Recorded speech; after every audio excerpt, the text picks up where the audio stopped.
Hello, John Neal here. Oh, whoa, hold on a minute. It's been a while since I've had a haircut. Let me get it sorted. There we are. That's a lot better. I tell you what though, my head's cold.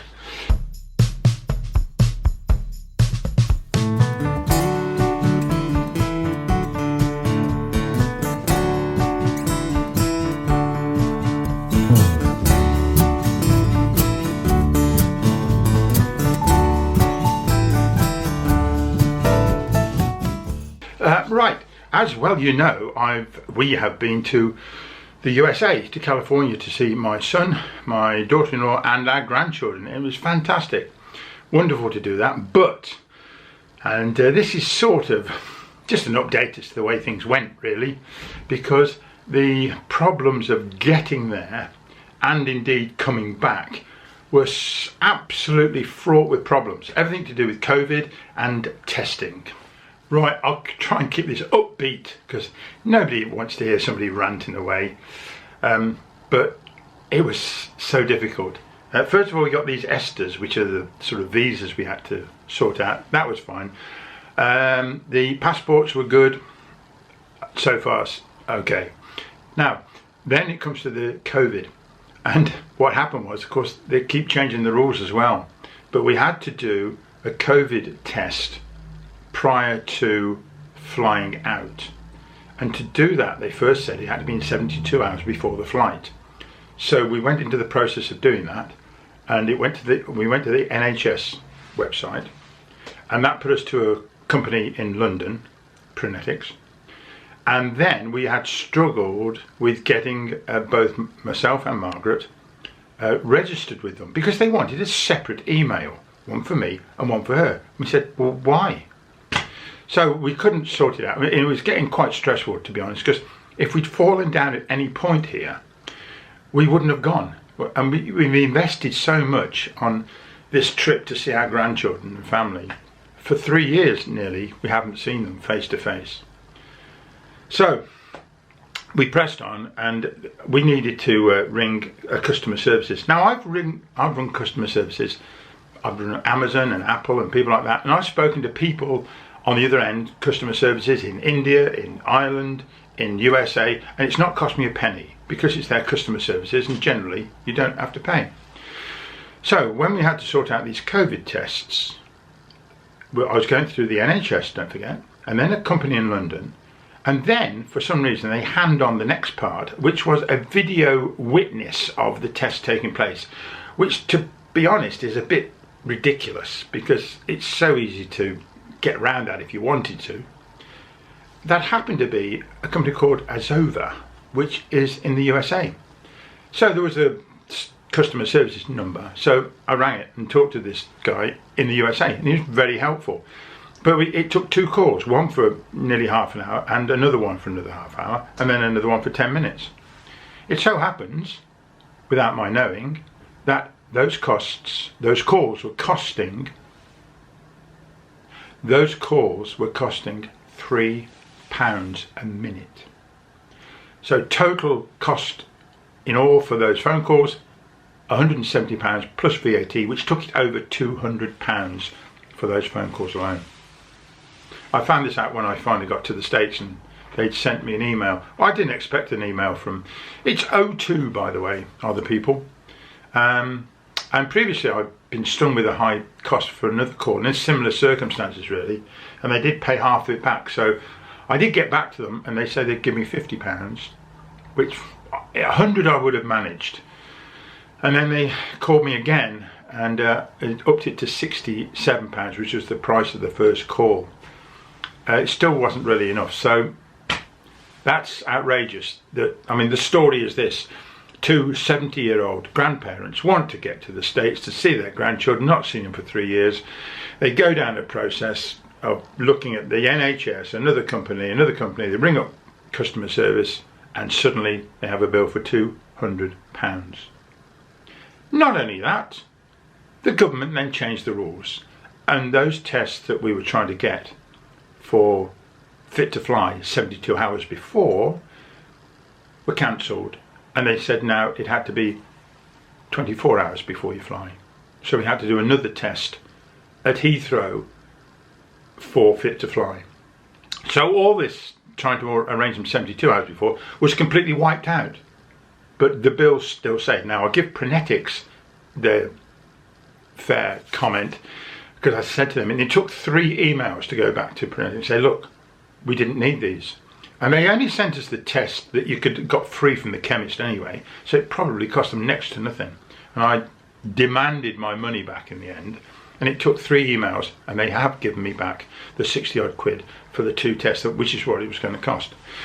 But O2, no, they're not going any further with that. So we'll see how it goes. There are consumer programs on the TV and radio, and they will be informed. They have been informed, in fact. We'll see if that gets us anywhere. All aboard! All aboard! Then, of course, we get to Heathrow and have to do 2 more tests. And they cost, I think, £30 each, 16 total, again. And that sort of went through fairly smoothly, although there was a bit of a hiccup on the other end because we couldn't get the results through properly, but we did eventually. Finally got to the States, of course, everything went well. And then coming back, we had then to do some Fit to Fly tests again. And it was a really bit odd, and in fact, Kate, my daughter-in-law, helped me out with this, and my son. And we saw that there was one place which was doing them for free, which sounded a bit dodgy. So, and the reviews of them wasn't all that good.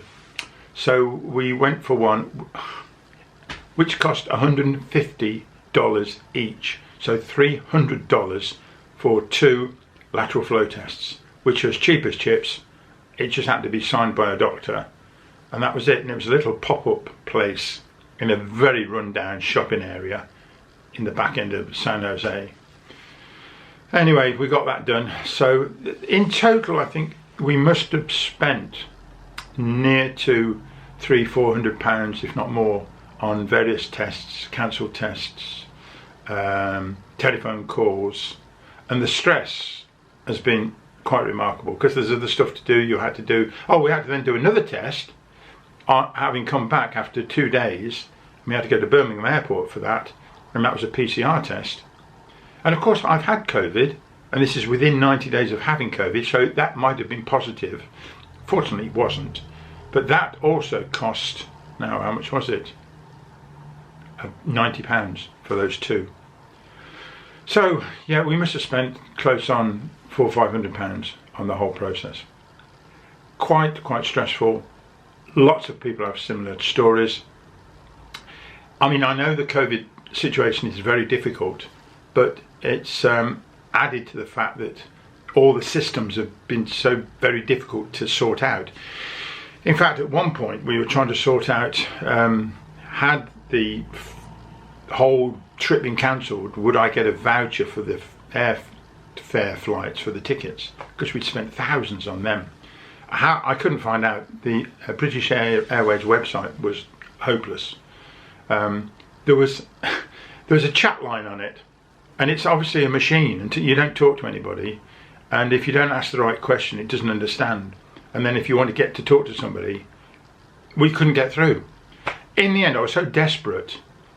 Get this, I would have driven to Heathrow to go to a British Airways desk, because oddly enough, there's not a British Airways desk at Birmingham, big airport, East Midlands, big airport, no. The way I got to get a phone number for British Airways customer services was to ring up Birmingham Airport and say, I know you haven't got British Airways there, but have you got a phone number for them? And he did, and he gave it me, and that's how I got through. So that was quite crazy. It's so difficult to contact people. The systems on the web pages are not thought through fully, because they've all been made up just in a few days, really, to accommodate the requirements of either the American CDC system, who are they called, the diseases agency in there, and our own government. Oh, last one. We were unsure whether our travel insurance would have covered the costs had we been hospitalised when we were in the USA. Now that's the big one. If we'd been hospitalised, and Margaret might have gone down with something because she hasn't had COVID yet, she's got 1 or 2 underlying health problems, and had she been brought down with COVID in the USA and had to go into hospital, let's say for a week or 10 days, that might well have cost us, and those of you who know, a week and a half in hospital in the USA could well be tens of thousands of pounds.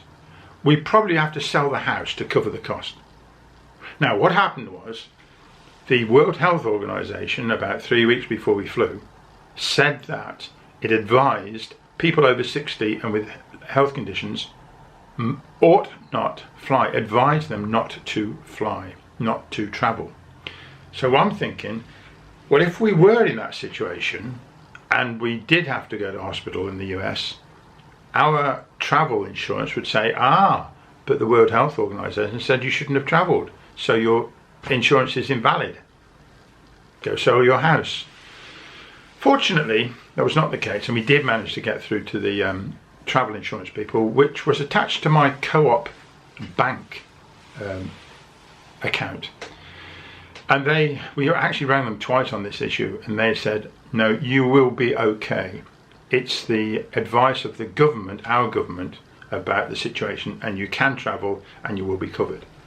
Fortunately, we weren't ill, we didn't go to hospital, we didn't have to call on it, but you have to cover all these points.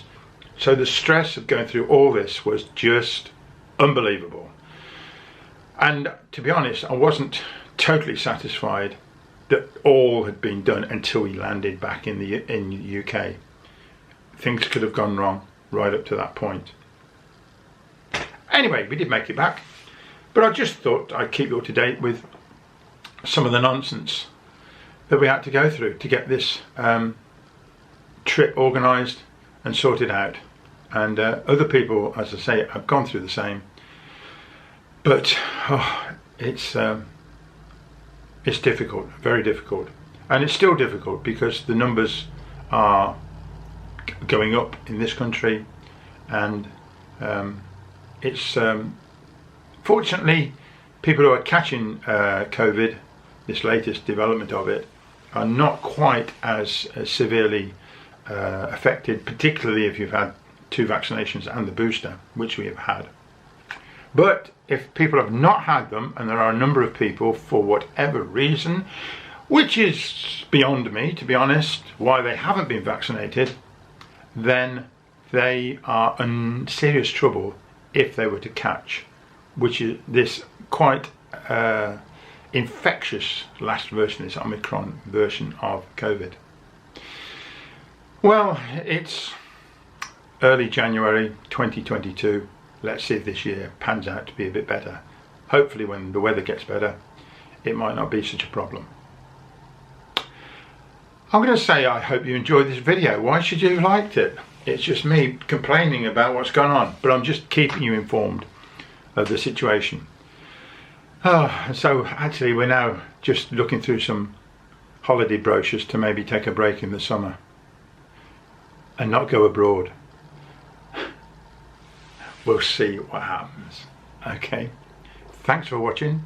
Do comment below, be nice to hear what you've got to say, and we'll meet again in the next video. Okay, bye bye.